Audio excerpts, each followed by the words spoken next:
I welcome each one of you, my fellow pilgrims to heaven, for our weekly Bible study in Telugu language. This is the 11th Sabbath School lesson study in Telugu language. Now I will switch over to Telugu language.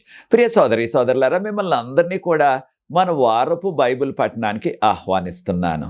ఇది 11వ సబ్బాతుబడి పాఠం. దేవుని యొక్క మహాకృపను బట్టి ఈ 11వ పాఠాన్ని చదవటానికి ప్రభు మనకి కృపను అనుగ్రహిస్తున్నారు. ప్రార్థించక ముందు ఈ పాఠాన్ని మనం కొలసీలకు రాసిన పత్రిక 3వ అధ్యాయం 1వ వచనం నుంచి 17వ వచనం వరకు ఉన్న వాక్య భాగాన్ని మనం ధ్యానించబోతున్నాం ఈ 11వ పాఠంలో. దానికి ముందు మీకు అందరికి కూడా ప్రార్థనా విజ్ఞప్తి. మనందరికీ తెలిసిన రీతిగా గత 11 దినాలు, మొదటి దినం ఫిబ్రవరి 28న ప్రారంభమైంది యుద్ధం. ఇప్పటికి 12వ రోజు నేను రికార్డింగ్ చేసే సమయానికి. అయితే 12 రోజుల నుంచి కూడా జరుగుతున్న ఆ యొక్క యుద్ధము, విధ్వంసము మీరు వార్తల్లో, టీవీల్లో, మీ ఫోన్లో వస్తున్న సమాచారంలో గుర్తిస్తూనే ఉన్నారు. చాలా సంక్షోభం వచ్చేస్తుంది దీనివల్ల. కనుక మనందరం కూడా ప్రత్యేకంగా శాంతి సమాధానం, ఆ యుద్ధం దేవుని యొక్క సంకల్పంతో తగ్గేలాగా, యుద్ధం ఆపేలాగా మనం అందరూ కూడా ప్రార్థించాలి.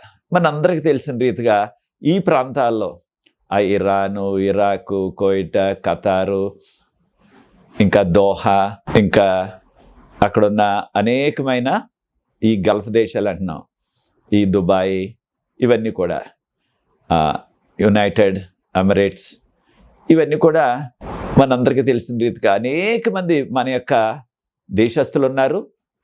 మన విశ్వాసాలు చాలామంది అక్కడ పనిచేస్తున్నారు అనేక దేశాల్లో.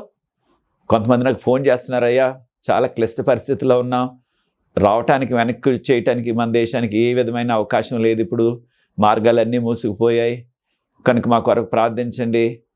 ఎంతమంది ఫోన్ చేస్తున్నారు. వారి యొక్క బంధువులు కూడా ఇక్కడ ఉన్నవారు, వారు అయ్యా మా అమ్మగారు అక్కడ ఉన్నారు, మా అత్తగారు అక్కడ ఉన్నారు ఆ యొక్క గల్ఫ్ దేశాల్లో, తర్వాత మా యొక్క తమ్ముడు ఉన్నాడు, మా అన్న ఉన్నాడు, లేకపోతే మా చెల్లి ఉంది.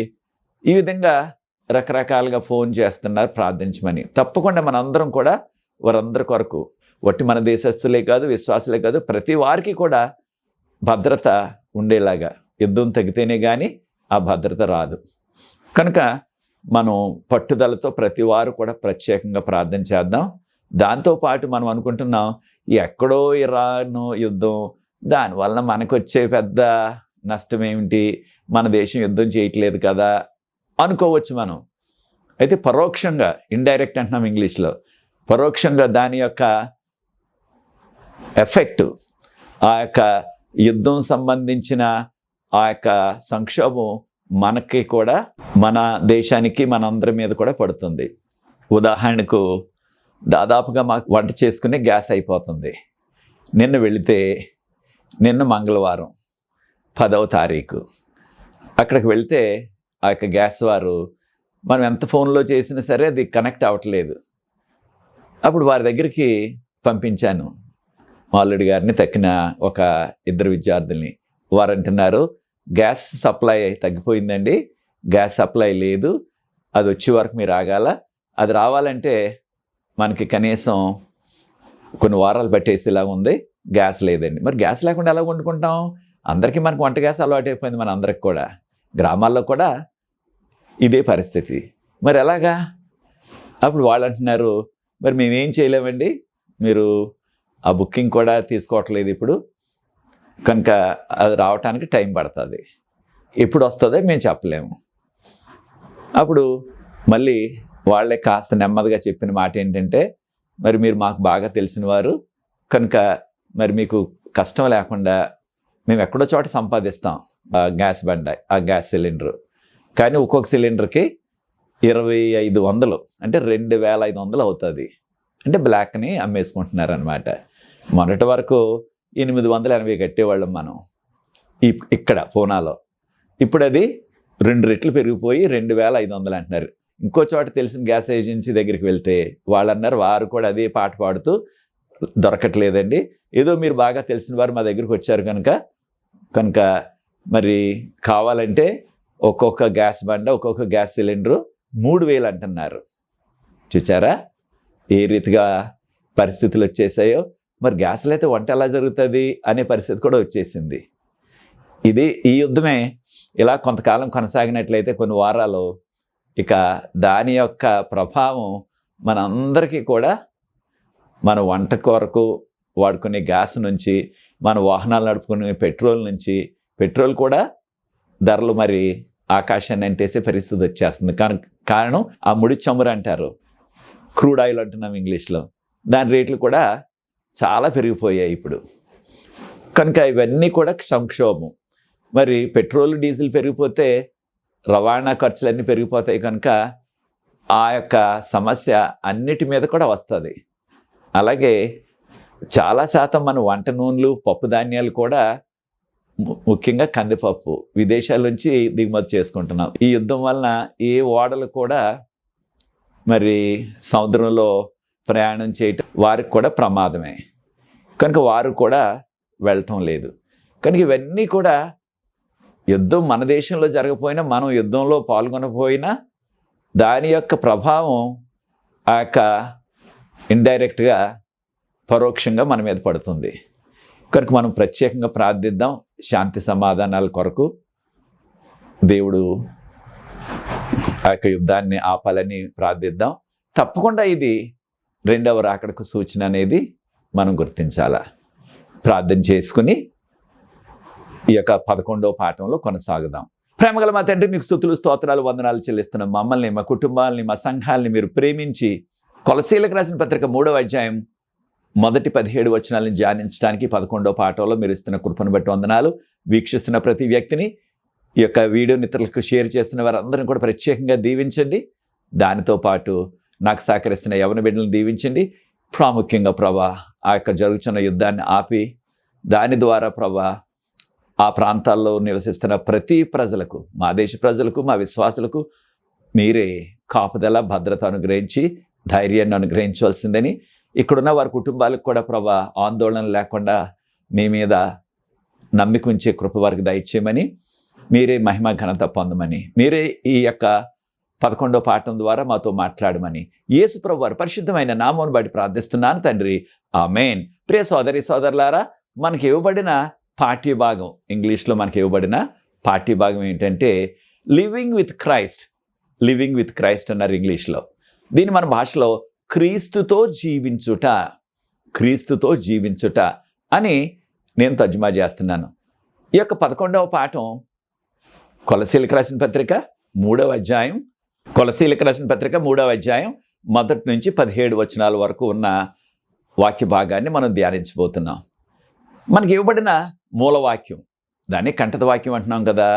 కొలసీలకు రాసిన పత్రిక 3వ అధ్యాయం 14వ వచనంలో అయితే మనం గమనించినట్లయితే ఈ కొలసీలకు రాసిన పత్రిక 3వ అధ్యాయం 14వ వచనాన్ని మనం గమనించినట్లయితే ప్రభువారు అంటున్నారు, మీరు ప్రేమ కలిగి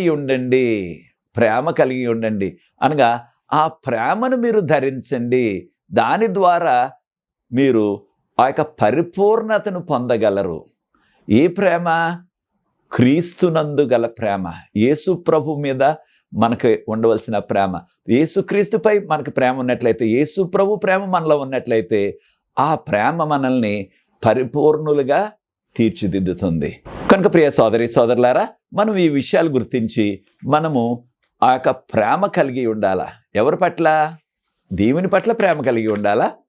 రెండవదిగా మనము మన యొక్క తోటి మానవులు, వారు ఏ భాషకు చెందిన, ఏ సామాజిక వర్గానికి చెందిన, ఏ మతానికి చెందిన ఎవరైనా సరే, కారణం మానవులందరినీ దేవుడే సృష్టించారు, మన దేవుడు. కనుక అందరినీ కూడా మనం ప్రేమించాల. కనుకనే ప్రభువారు అన్నారు, నిన్ను వలె నీ పొరుగు వారిని ప్రేమించమన్నారు. కనుకనే మనం మత్తయి సువార్త 22వ అధ్యాయం 37, 38, 39 వచనాల్లో ప్రభు అన్నారు, ప్రభువారిని ప్రశ్న అడిగారు ఆనాటి శాస్త్రులు, పరిసయ్యులు, సద్దుకాయలు కలిసి. ఏమని? అన్నిటికంటే గొప్ప ఆజ్ఞ ఏమిటి మాకు చెప్పండి బోధకుడా, అన్నిటికంటే ప్రాముఖ్యమైన ఆజ్ఞ ఏమిటి అన్నారు. ప్రభువారు అన్నారు, నీ దేవుని పూర్ణ హృదయంతో, పూర్ణ ఆత్మతో, పూర్ణ వివేకంతో మీరు ప్రేమించండి. అలాంటి ఆజ్ఞే, నిన్ను వలే నీ పొరుగు వారిని ప్రేమించు. సాధారణంగా మన పొరుగువారంటే మన సొంత బంధువులు, మన సొంత స్నేహితులే అనుకుంటున్నాం మనం. పొరుగువారంటే ఎవరైనా సరే, వారు ఏ మతానికి చెందినా, ఏ భాషకు చెందినా, వారందరూ మానవులే కనుక వారిని కూడా మనం ప్రేమించాల అనే విషయాన్ని చెప్పి, ఆ యొక్క ప్రేమ ద్వారా మనకు కలుగుతున్న గొప్ప దీవెన ఏమిటంటే, ఖచ్చితంగా ఆ విధంగా మనం ప్రేమించినట్లయితే మనము దేవుని యొక్క అనుగ్రహాన్ని పొందుతాం, దేవుని యొక్క కృపను పొందుతాం, దేవుని యొక్క ఆశీర్వాదాన్ని పొందుతాం. కనుక కొలసీలకు రాసిన పత్రిక 3వ అధ్యాయం 1వ వచనాన్ని గమనించినట్లయితే పౌలు గారు అంటున్నారు, మీరు ప్రభువుతో అనగా క్రీస్తుతో లేపబడినట్లయితే.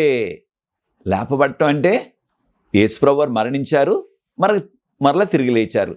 అయితే మనము ఏ రీతిగా ఆ విధంగా లేపబడతాం అనగా, ఎప్పుడైతే యేసుప్రభు నమ్ముకుని బాప్తిసం పొందామో, ఆ బాప్తిసం పొందినప్పుడు ఏం చేస్తారు? మనల్ని బాప్తిసం ఇస్తున్న ఆ దైవ సేవకులు మనల్ని నీటిలో ముంచుతారు. కారణం యేసుప్రభు వారు కూడా ఆ రీతిగా నీటిలో బాప్తిసం తీసుకున్నారు. ఎప్పుడైతే నీటిలో మనల్ని ముంచుతున్నారో అది సాదృశ్యంగా యేసుప్రభు మరణంలో మనం పాలు పంపులు పొందుతున్నాం. దానితో పాటు మన పాత జీవితాన్ని మనము పాతి పెట్టేస్తున్నాం, సమాధి చేసేస్తున్నాం ఆ నీటిలో. అప్పుడు ఆ దైవసేవకుడు వెంటనే ఒక క్షణంలోనే మరలా మనల్ని పైకి లేపుతున్నారు ఆ నీటిలో నుంచి. ఎప్పుడైతే మనం నీటిలోంచి బయటకు వచ్చామో అది ఆయనలో పునరుత్థానం అనగా ఆయనలో నూతన జన్మను ప్రారంభిస్తున్నాం, నూతన జీవితాన్ని ప్రారంభిస్తున్నాం. కనుక పౌలు గారు అంటున్నారు ఇక్కడ కొలసీలకు రాసిన పత్రిక 3వ అధ్యాయం 1వ వచనంలో, మీరు క్రీస్తుతో లేపబడ్డారు కనుక. తప్పకుండా మనందరం కూడా ప్రభు నమ్ముకున్నాం, మనం ఆయనతో లేపబడ్డాం. అలా చేసినట్లయితే మీరు ఖచ్చితంగా ఆయన కుమారులుగా కుమార్తెలుగా మనం జీవించాలా, విశ్వాసులుగా జీవించాలా.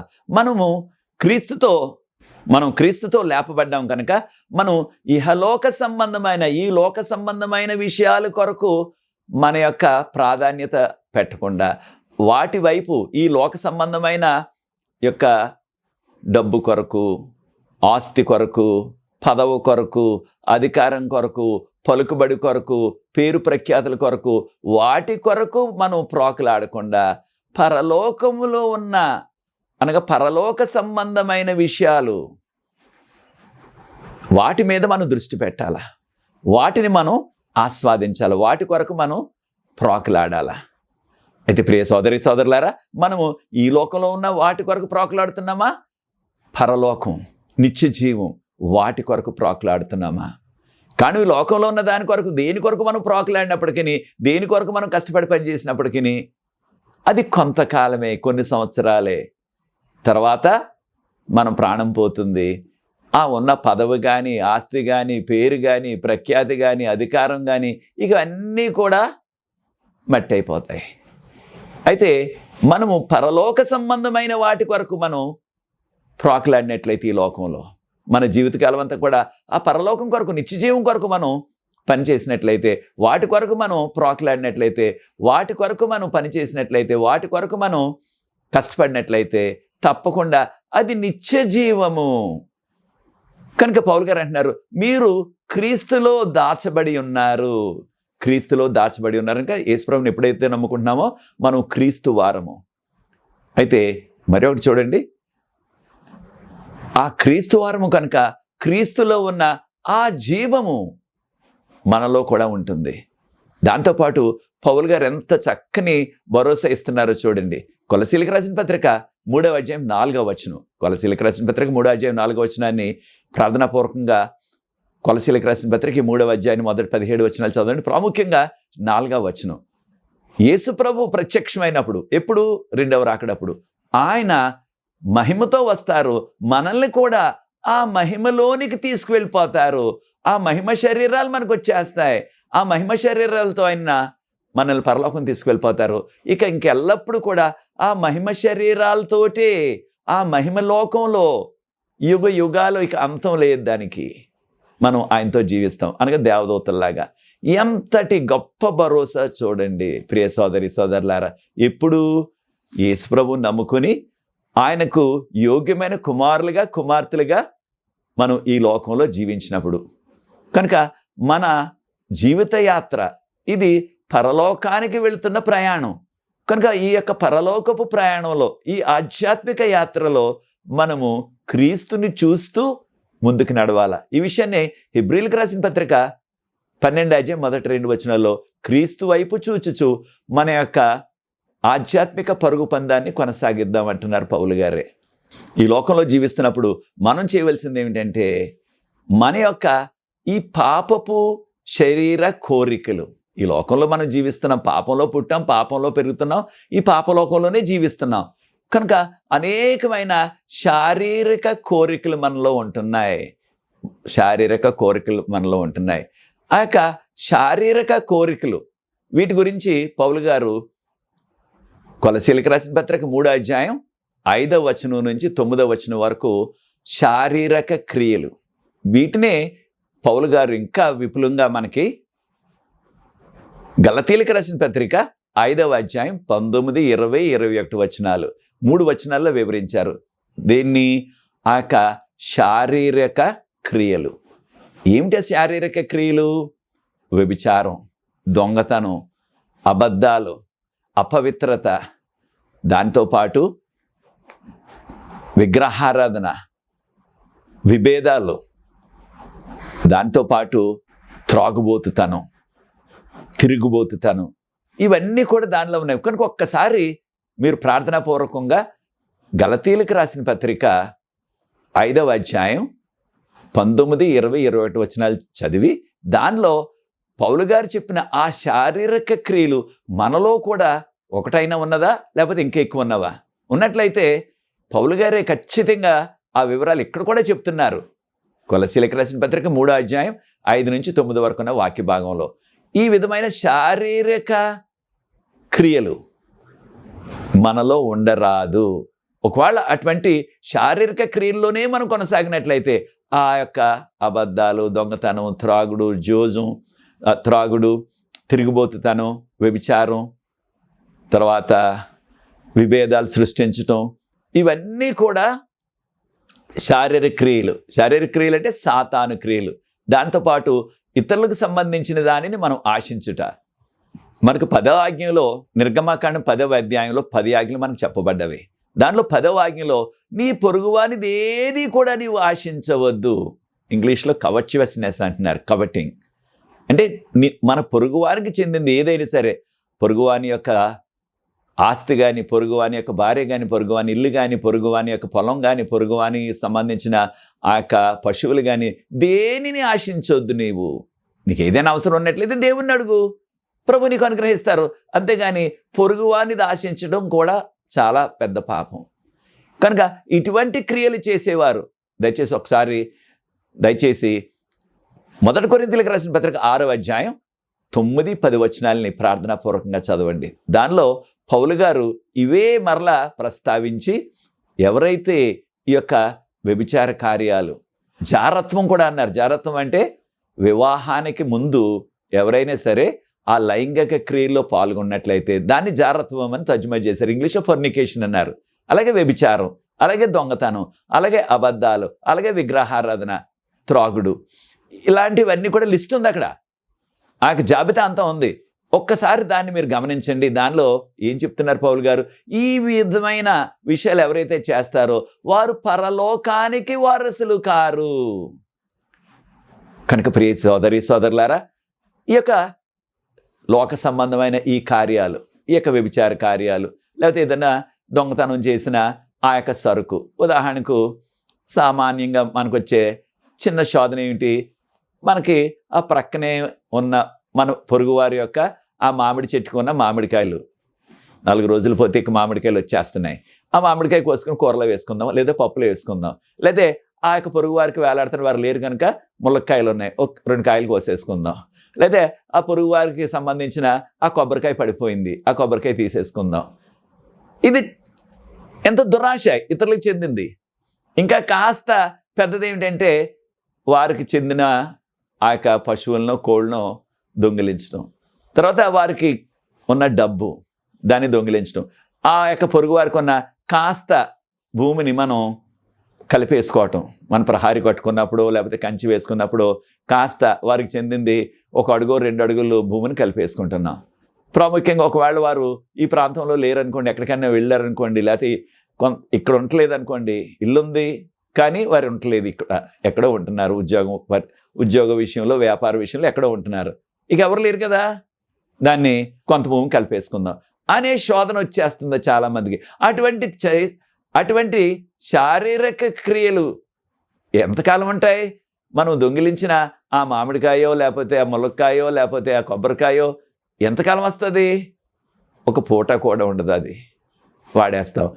లేకపోతే దొంగిలించామనుకోండి వారి డబ్బుని, ఎంతకాలం ఉంటుంది దొంగ సొమ్ము? ఆ దోపిడి సొమ్ము ఎంతకాలం ఉంటుంది? కొంతకాలమే. అయితే దానివల్ల ఏం పోతుంది? మనకి నిత్యజీవం పోతుంది. నిత్యజీవం పోవటమే కాదు సుమా, వారికి నరకాగ్నిలో పడవేసేస్తానంటున్నారు.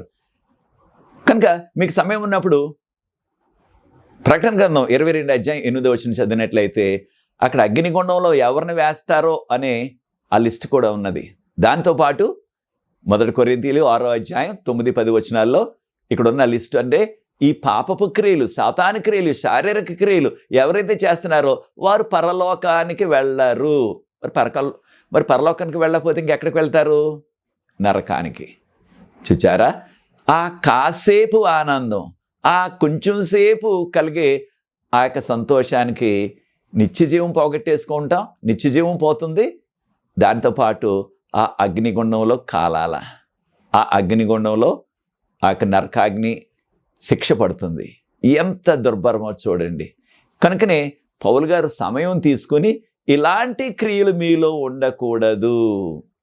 మనం ప్రభువుని నమ్ముకున్నాం కనుక మనము విధేయత లేని వారిగా, అనగా దేవునికి లోబడిన వారిగా ఉండకూడదు.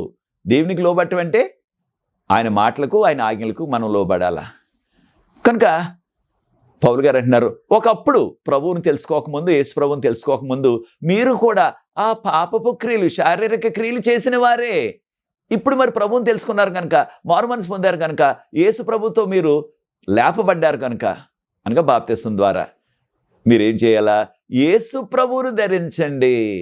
మనలో ఆ యొక్క కోపము, ఆ కక్షలు, ఆ క్రోధాలు, లేకపోతే దైవ దూషణ, లేకపోతే అపవిత్రమైన మాటలు మాట్లాడటం, అపవిత్రమైన మాటలు, చెడ్డ మాటలు మాట్లాడటం మనం సాధారణంగా వింటూ ఉంటాం. కొంతమంది నోరు విప్పినట్లయితే మనం వినలేని కఠోరమైన బూతులు.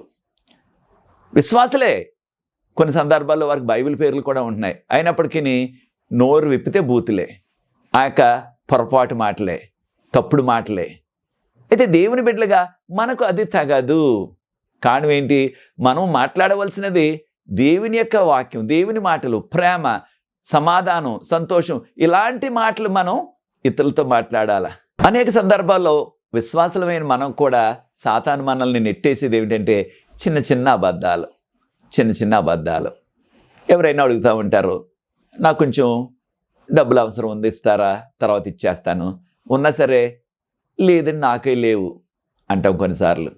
లేకపోతే గ్రామాల్లో మరి అవసరతలో ఏదో కాస్త కొంచెం బియ్యం అప్పు తీసుకోవాలా, లేకపోతే కాస్త వారికి ఏదో వారి యొక్క ఇరుగు పొరుగు వారి నుంచి ఏదో తీసుకోవాలా, వారు అయిపోతుంది పాపం, వారి యొక్క నూనె అయిపోతుంది. అలాంటప్పుడు ప్రియ సోదరులారా, చిన్న అబద్ధాలు అనుకుంటాం మనం. అయితే దేవుని యొక్క వాక్యంలో ఎంతో విపులంగా ఉన్నది. అటువంటి అబద్ధాలు కూడా దేవుని బిడ్డలుగా మనం పలకరాదు. కారణం ప్రకటన గ్రంథం 22 అధ్యాయం 8వ వచనంలో అబద్ధికులు కూడా ఆ అగ్నిగుండంలో వేయబడతారని చెప్పబడ్డది. కనుక దేవుని బిడ్డలుగా యేసుప్రభు అన్నారు, నేను మార్గమును, సత్యమును, జీవమును. కనుక యేసుప్రభు సత్యం కనుక ఆయన నమ్ముకున్న మనము ఆ సత్యాన్నే పలకాల. కనుక పౌలు గారు వీరికి ఎంతో విపులంగా, మీరు ఒకరితో ఒకరు ఏ విషయంలో కూడా అబద్ధాలు చెప్పుకోవద్దు, అబద్ధాలు ఆడొద్దు, దేవునికి ఇష్టలుగా జీవించండి. కనుక మీకున్న ఆ పాత స్వభావం దాన్ని విడిచిపెట్టేయండి, మీరు నూతన స్వభావాన్ని ధరించండి.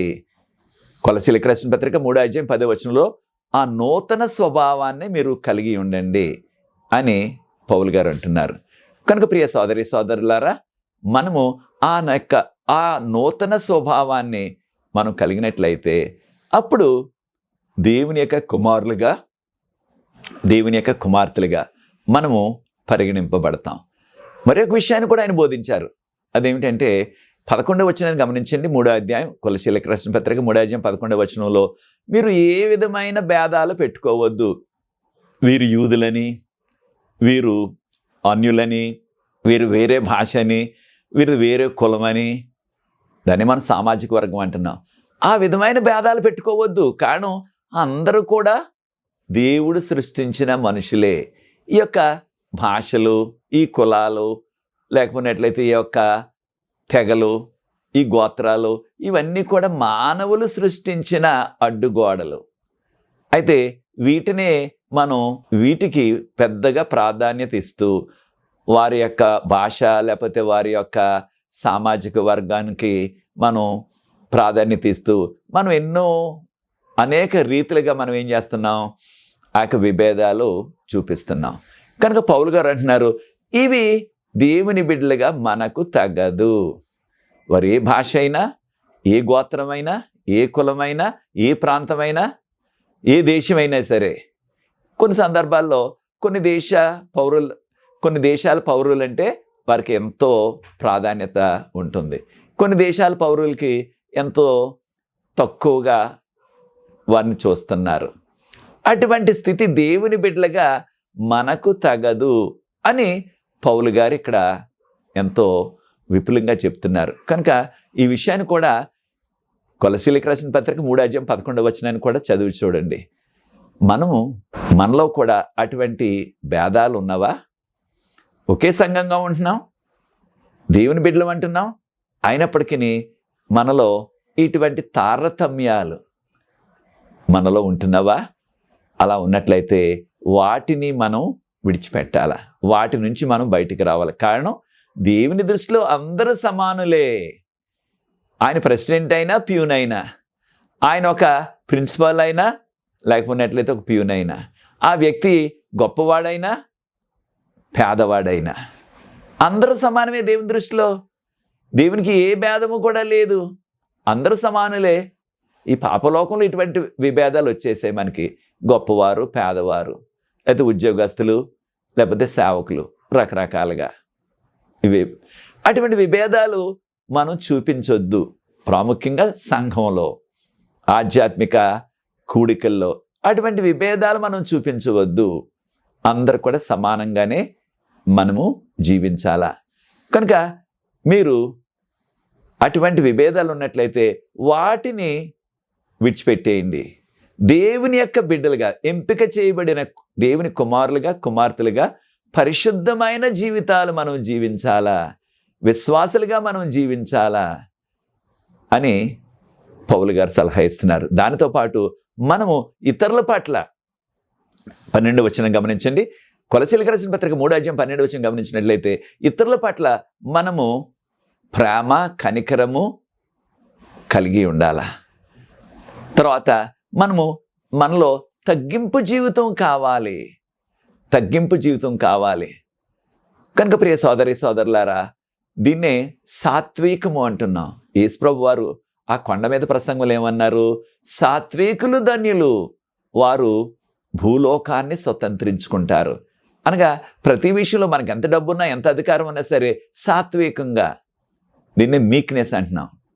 అటువంటి సాత్వికం కావాలి. అంతేకాని మనకు డబ్బు ఉన్నదని, మనకు అధికారం ఉన్నదని, మనకు పదవి ఉన్నదని అందరినీ మనం అగౌరవంగా పిలుస్తూ వారిని మనము వారి మీద కేకలు వేస్తూ ఏదైనా సందర్భంలో వారిని మనం ఎంతో తక్కువగా చూడకూడదు ఎవరిని కూడా. కనుక సాత్వికము మనం కలిగి ఉండాలి. దానితో పాటు ఆయన అంటున్నారు, వీటినే మనం ఆత్మఫలాలు అంటున్నాం. ఆత్మఫలాలు ఎక్కడ చెప్పబడ్డవి?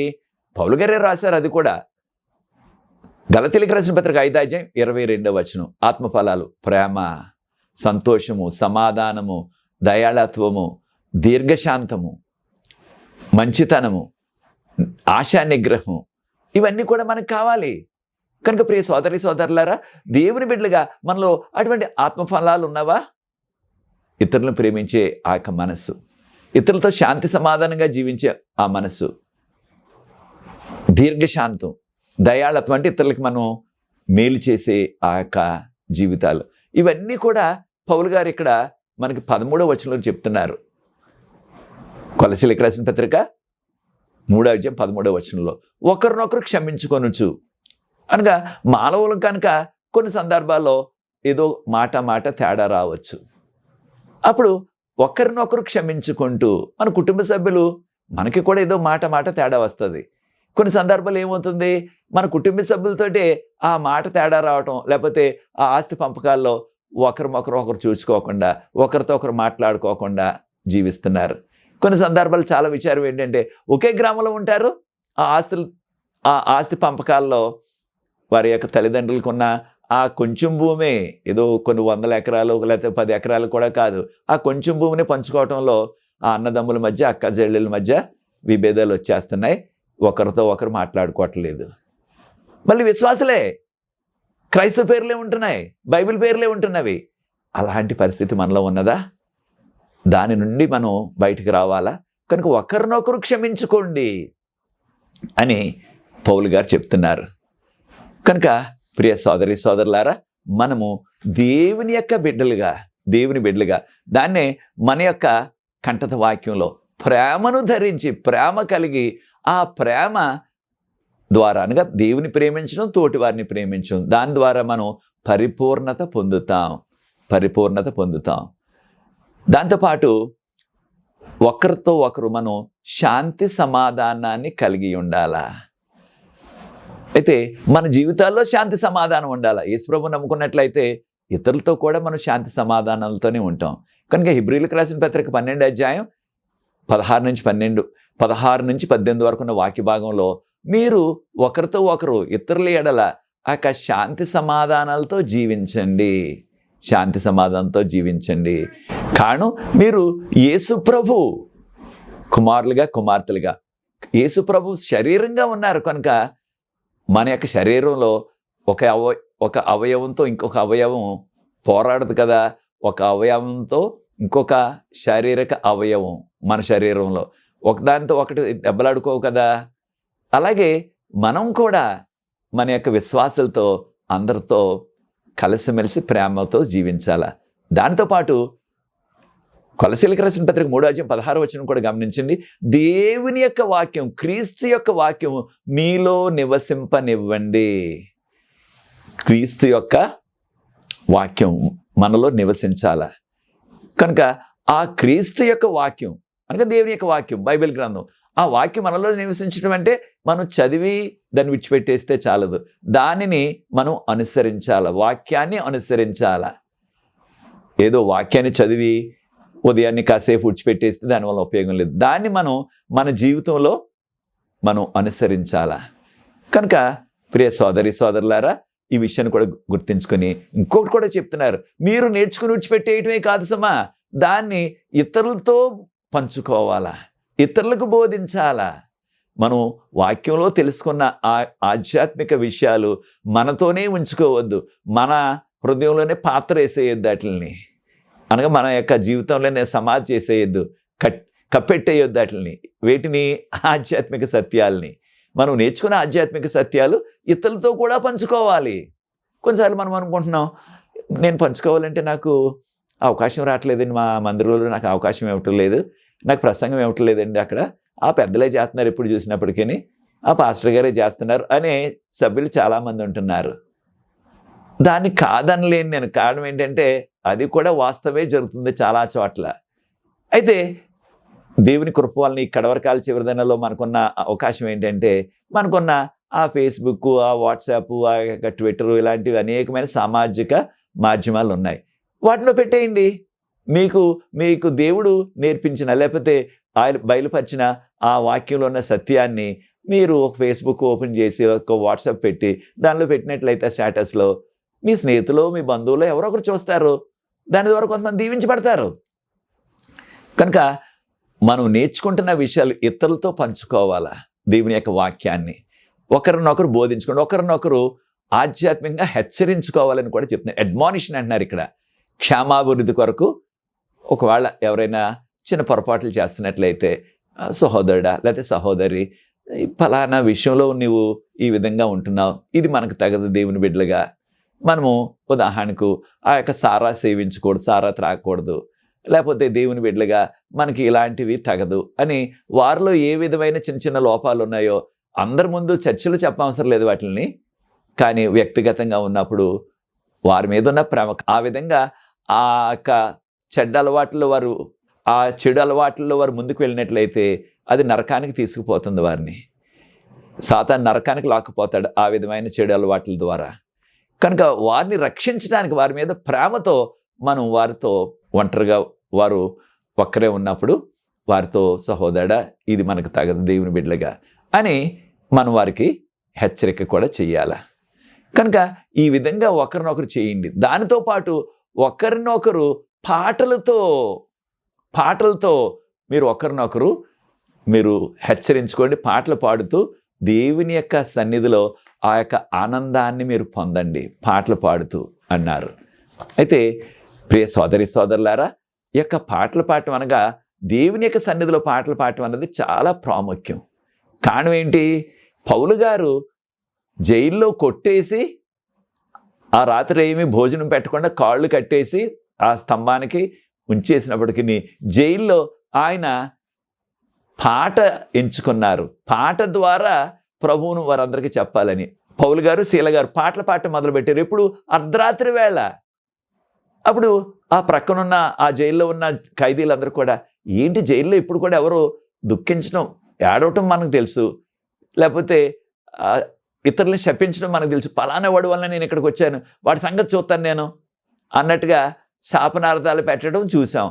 పాటలు పాడటం ఎప్పుడు కూడా వినలేదు మనం. ఎవరు వీళ్ళు పాటలు పాడుతున్నారు? అందులో అర్ధరాత్రి వేళ దెబ్బలు తినేసి కాళ్ళు కట్టేసి జైల్లో ఉంటే పాటలు ఎలాగ వస్తున్నాయి వీళ్ళకి, ఎవరు వీళ్ళు అన్నట్టుగా వారు అందరూ కూడా ఆశ్చర్యంతో వినటం ప్రారంభించారు. కనుక పాట ద్వారా చూసారా జైల్లో ఉన్నవారు అందరూ కూడా ఆ యొక్క ఆకర్షితులయ్యారు. కనుక ప్రియ సోదరి సోదరులారా, ప్రభువు పాటలు పాడటం వలన అనేక మంది ప్రభువు వద్దకు ఆకర్షితులయ్యే అవకాశం ఉన్నది.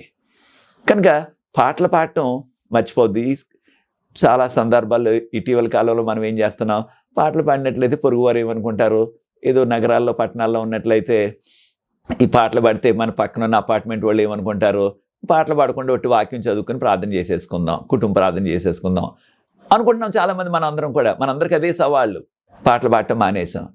ఈ కాలంలో ఉన్న అధునాతనమైన యొక్క సదుపాయాల వలన ఎవరో పాడిన పాటలు వింటున్నాం మన మొబైల్లో పెట్టుకుని, లేకపోతే రకరకాలుగా. కానీ మనం పాడటం లేదు.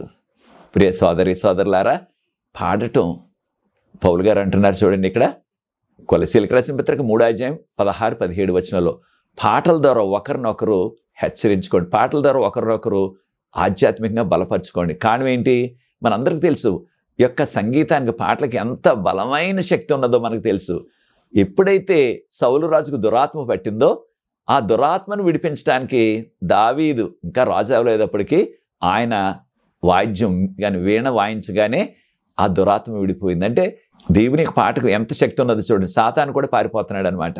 అలాగే యెహోషాపాతు రాజు గారు 2వ దినవృత్తాంతాలు 20వ అధ్యాయంలో 2వ దినవృత్తాంతాలు 20వ అధ్యాయంలో వారందరూ కూడా పాటలు పాడుకుంటూ యుద్ధ భూమికి వెళ్ళారు. ఆయుధాలు పెట్టుకెళ్ళలేదు. ప్రజలు అనుకోవచ్చు, మనం ఆయుధాలు పెట్టుకోలేకుండా యుద్ధం ఎలా చేస్తాం అని భయంతో ఉంటారు, భయంతోనే వెళుతున్నారు. ఎప్పుడైతే పాటలు పాడటం మొదలుపెట్టారో భయం అంతా వెళ్ళిపోయింది. ధైర్యంగా సంతోషంగా పాటలు పాడే ఉద్రేకంలో యుద్ధ భూమికి ఏ విధమైన ఆయుధం లేకుండా వెళ్ళిపోయారు. అక్కడ దేవుడు అద్భుతం చేశారు. శత్రువులందరినీ దేవుడే సంహరించేశారు. కనుక చూచారా, పాటలు పాడుకుంటూ వెళ్ళారు వాళ్ళు.